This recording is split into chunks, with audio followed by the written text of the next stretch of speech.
Hi, I'm Dan Francis, co-owner and industrial designer here at MSB Technology. Today, I'm going to walk you through the basics of cleaning and maintaining the finish of your MSB products. It might sound simple, but there are a few tips and tricks that will help your unit look as good as the day you unboxed it.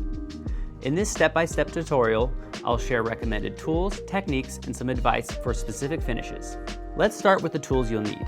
First, a fluffy, high-pile microfiber towel. This will be your main cleaning tool. We recommend avoiding the smooth microfiber towels as the abrasiveness of the anodize can wear the material off and leave behind a fiber residue.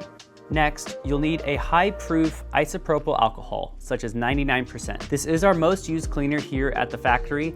It is a very safe and environmentally friendly option. We also recommend using a mild degreaser, like Simple Green.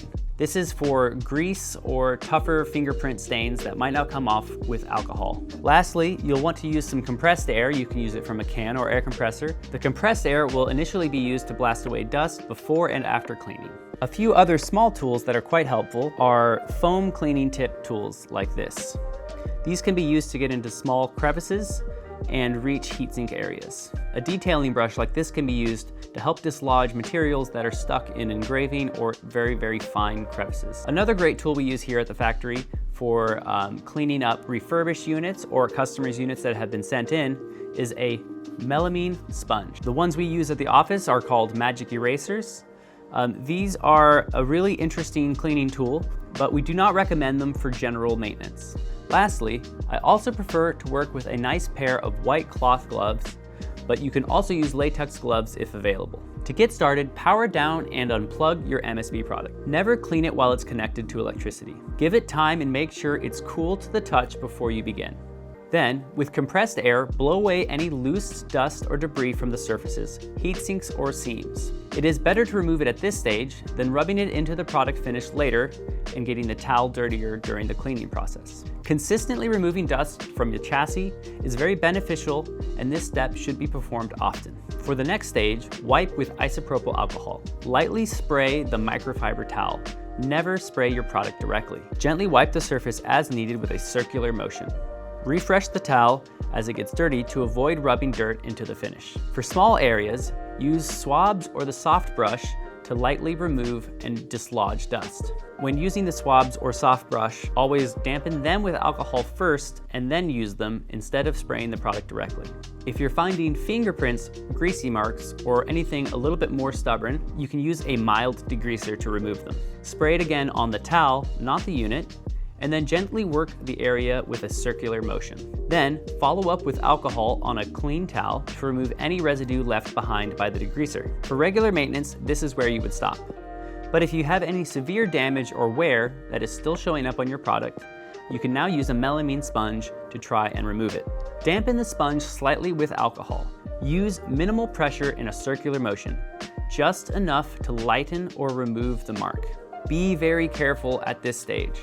Melamine sponges act as an abrasive and can easily lighten or affect the finish permanently. It is very similar to a fine sandpaper. The way this process works is the anodizing is actually quite hard, and when you hit it with another object or product, that product will often leave behind either paint or gold or some other soft metal on the surface of the anodize.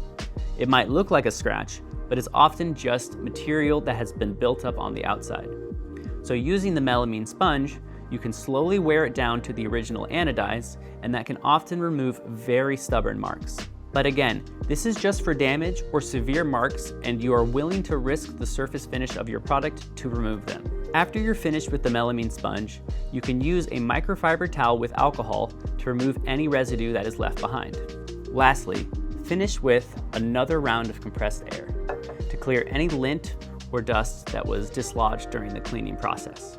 Another note on dust. All of our products rely on the thermal properties of these chassis to shed heat, especially products with heat sinks. Removing dust will improve the lifespan of your products by lowering the internal temperature and prolonging the lifespan of capacitors and other components over time. So if it comes down to it, if you only have time for at least dusting the product, we recommend doing this regularly. And now a quick note on finishes. Most of our products will have an anodized aluminum finish, either with a smooth finish from older products or a new coarser finish on our new products like the Cascade deck. Anodized is very durable and tough. It can withstand some of the toughest damage and wear over time. Many times, the damage will simply be residue from whatever has hit the anodized surface. In those cases, it can be removed back to the original finish. Only if you see the raw silver aluminum underneath will you be out of luck. Polishing away debris that is left by an impact is what the melamine sponge is best at. All previously prescribed cleaning methods work on the anodized parts as well. Another finish we have is iodine coating. You can tell which these are by the silver or gold tinted aluminum finishes. These are usually base plates, jack panels, and covers, and will show through like raw aluminum, but they are in fact actually finished with iodine. Never scrub this finish aggressively. The importance of an iodine finish is great electrical connections for grounding and EMI protection. That is why you'll find it on jack panels and covers where we need that extra grounding. The methods previously described will work on iodine finishes. However, when finished, you can buff with a dry towel to remove any haze that might be left behind. Lastly, glass displays should be cleaned with a microfiber towel and minimal alcohol. Do not spray the alcohol directly on the displays. This can and will ruin displays if overdone. When finished, buff with a dry towel to remove any remaining haziness or streaks on the display. Removing dust from the covers and heatsink areas will improve the thermal cooling of your products and extend the unit's lifespan. Removing fingerprints or other contaminants will reduce the chance of metallic corrosion and permanent damage to the finishes. By following these guidelines, you'll ensure your MSB audio components remain cosmetically flawless and well maintained for years. We built these products with pride, and with a little care, they can truly stay as good as new. If you have any questions or need additional information, feel free to drop a comment below or visit our MSB community forums to ask. We're always here to help. Now that your gear is looking great, sit back, relax, and enjoy the music.